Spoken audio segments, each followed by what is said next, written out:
Hello students, अनिमा classes में आपका स्वागत है।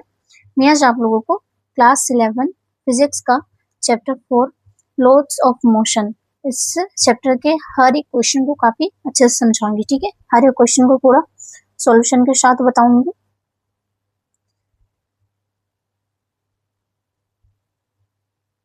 हर एक क्वेश्चन को पूरा डिटेल में समझाऊंगी,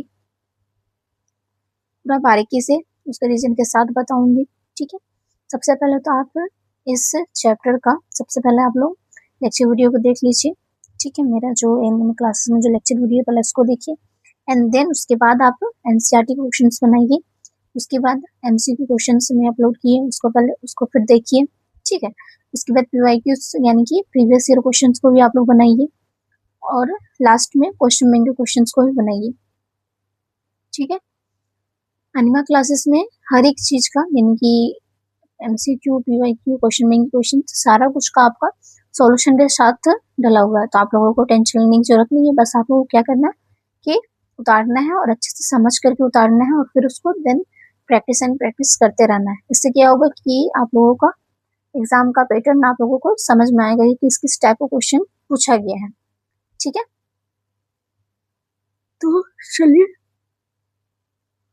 और इसके लिए आपको क्या करना होगा, सबसे पहले चैनल को सब्सक्राइब करना होगा, क्योंकि जब तक सब्सक्राइब नहीं कीजिएगा तब तक आपको हर एक वीडियो आसानी से अवेलेबल नहीं हो पाएगा। तो पहले चैनल को सब्सक्राइब कीजिए, और उसके बाद फिर आपको सारा वीडियो आसानी से मिल जाएगा। तो चैनल को सब्सक्राइब कर लीजिए, ठीक है, अनिमा क्लासेस को, ताकि आपको हर एक वीडियो आसानी से मिल सके और आप लोग अच्छे से हर एक वीडियो को देख सके प्रॉपरली। अनिमा क्लासेस की फुल गारंटी लेता है कि आप लोगों को एग्जाम आते आते पूरा तरीके से प्रिपेयर कर देने के लिए। तो इसलिए अनिमा क्लासेस सब्सक्राइब कर लीजिए पहले। ठीक है, तो चलिए वीडियो को आगे बढ़ाते हैं। Question number 23, explain why a horse connect pull a cart and run in empty space।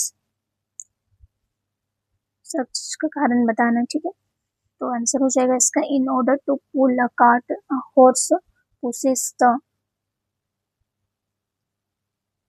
ground backward with same force the ground in turn exerts on equal and opposite reaction force upon the feet of the horse। This reaction force causes the horse to move forward and empty space is devoid of any such reaction force, hence a horse cannot pull a cart and run in empty space। Alright, question number मतलब second में B में पूछा गया है कि passengers are thrown forward from their seats when a speeding bus stop suddenly. यानी कि जो पैसेंजर जो है वो फॉरवर्ड जो है वो थ्रोन करते हैं, यानी कि तोड़ता है स्पीडिंग बस स्टॉप सडनली, क्योंकि काफी ज्यादा जब जहाँ पे स्टॉप जो है मतलब बस जो जहाँ पे स्टॉप करता है, ठीक है, तो वो जो है वो सीट्स के, जब देखो जब बस जब स्टॉप करता है तो जो वहाँ पे पैसेंजर जो रहता है, ठीक है, जैसे ही वो सडनली अगर स्टॉप हो जाता है तो वो जो है उसका जो सीट से वो फॉरवर्ड, यानी कि जब स्टॉप होता है तो वो सीट से थोड़ा सा उसका कमर का ऊपर जो भाग है वो सडनली फॉरवर्ड हो जाता है, यानी कि आगे चला जाता है। ठीक है, तो क्यों ऐसा होता है ये बताना है। तो आंसर लिखिएगा, if speeding bus stop suddenly the lower portion of a passenger body which is contact with the seat suddenly comes to rest. However, the upper portion tends to remain in motion, so the passenger's upper body is thrown forward in the direction in the bus was moving। ये आपको पता ही होगा, पहले वाला कक्षा में भी पढ़ चुके हैं कि उसका नीचे का जो बॉडी रहता है वो बस के रिस्पेक्ट में वो क्या रहता है, यानी कि सीट के रिस्पेक्ट में वो रेस्ट रहता है, कमर के नीचे का जो भाग रहता है पैसेंजर का। ठीक है, लेकिन जो कमर के नीचे का जो भाग रहता है वो रेस्ट पे रहता है, लेकिन कमर के ऊपर का जो भाग रहता है वो बस के हिसाब से रहता है। यानी कि बस अगर अचानक स्टॉप करता है, उसका जो ऊपर का जो भाग है वो भी सडनली वो फॉरवर्ड आगे चला जाता है। ठीक है, क्वेश्चन फिर 6C में क्या बोला गया है कि it is easier to pull a lawn mower than the push it। इसका रीजन बताना है, ठीक है। तो लिखिएगा, will pulling a lawn mower of force at angle theta is applied on this shown figure। Figure में जिसमें एक सर्किल दिया हुआ है, जो mg यानी कि नीचे mg दिया हुआ है और ऊपर में f sin थीटा, और ये यहाँ से इम्पैक्ट कर रहा है फोर्स में इसका, और फोर्स जो वो कॉन्स्टेंटली क्या चल रहा है, एफ कोस थीटा चल रहा है, और जहाँ पे एंगल क्या बना रहा है, थीटा। तो resolution of the force will pulling a loan, the vertical component of this applied force acts upward, this reduce the effective weight of the power, while pushing a lawn mower a force at an angle theta is applied on it। तो theta पे जब applied करेगा तब क्या हो जाएगा, जो force है वो इधर हो जाएगा, तो क्या हो जाएगा, एंगल जो है वो थीटा हो जाएगा, और mg पे mg और f sin थीटा इधर हो जाएगा, और ये भी थीटा में हो जाएगा, ठीक है, एंगल जब अप्लाइड करेगा तब, ठीक है। And it in this case the vertical component of the applied force acts in the direction of the weight of the mower, this increases the effective weight of the mower as the effective weight of the lawn mower is lesser than in the first case। pulling the lawn mower is easier than pushing it। from Newton's second law of motion, F equal to ma equal to m delta v by delta t। पहला equation आपका, where F जो है वो क्या है, stopping force experience by the cricketer as he catches the ball, and N क्या है, mass of the ball है, और टी क्या है, time of the impact of the ball with has. From equation 1 it can be observe at the impact time क्या हो जाएगा, F का 1 बाय डेल्टा टी हो जाएगा, ये आपका सेकेंड इक्वेशन हो जाएगा, ठीक है। And equation second shows that the force experienced by the cricketer decreases if the time impact increases and vice versa। therefore क्या हो जाएगा, it is easier to the lawn mower than the push it।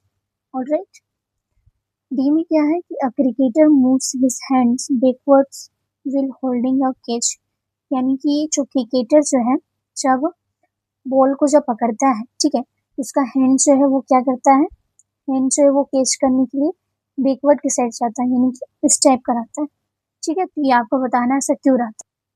तो इसका answer हो जाएगा, while taking a catch a cricketer moves his hand backward so as to increases the time of impact delta T. This is turn results in the decrease in the stopping force, therefore preventing the hands of the cricketer from getting hurt। therefore a cricketer moves his hands backward while holding a catch, यानी कि cricketer को उस ball के force के बदौलत opposite force लगाना पड़ता है, जिसके कारण जो है वो हैंड जो है वो उसे बैकवर्ड लेना पड़ता है, ठीक है। यहाँ पे यही रीजन बोला गया है। तो आशा करती हूँ कि आपको हर एक वीडियो अच्छे से समझ में आ गया हो, हर एक क्वेश्चन को मैं काफ़ी बारीकी से समझा करके बता रही हूँ कि किस क्वेश्चन में क्या पूछा जा रहा है, ठीक है, कैसे इसको कैसे बनाना है, ठीक है। तो आशा करती हूँ कि आपको हर एक चीज़ अच्छे से समझ में आ रहा होगा। तो आप लोग चैनल को सबसे पहले सब्सक्राइब कर लीजिए, ठीक है, ताकि आप जो भी वीडियोस में डालूंगी, और बेल आइकन को भी प्रेस कर लीजिएगा, ठीक है, ताकि जो भी मैं वीडियोस डालूंगी वो आप तक जरूर सबसे पहले पहुँच जाएगा।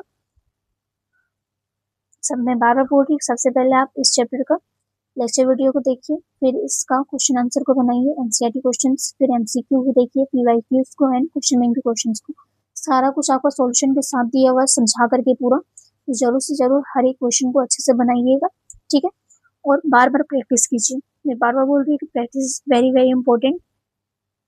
ऑलराइट, तो ना कि सिर्फ आपका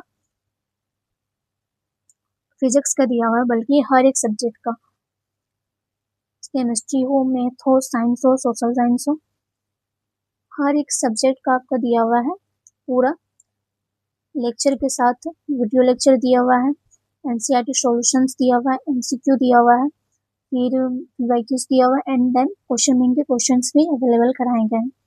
तो इसलिए आप लोग चैनल को जरूर से जरूर सब्सक्राइब कर लीजिए, फिर जब तक सब्सक्राइब नहीं कीजिएगा तब तक आपको हर एक सब्जेक्ट का वीडियो आसानी से अवेलेबल नहीं हो पाएगा।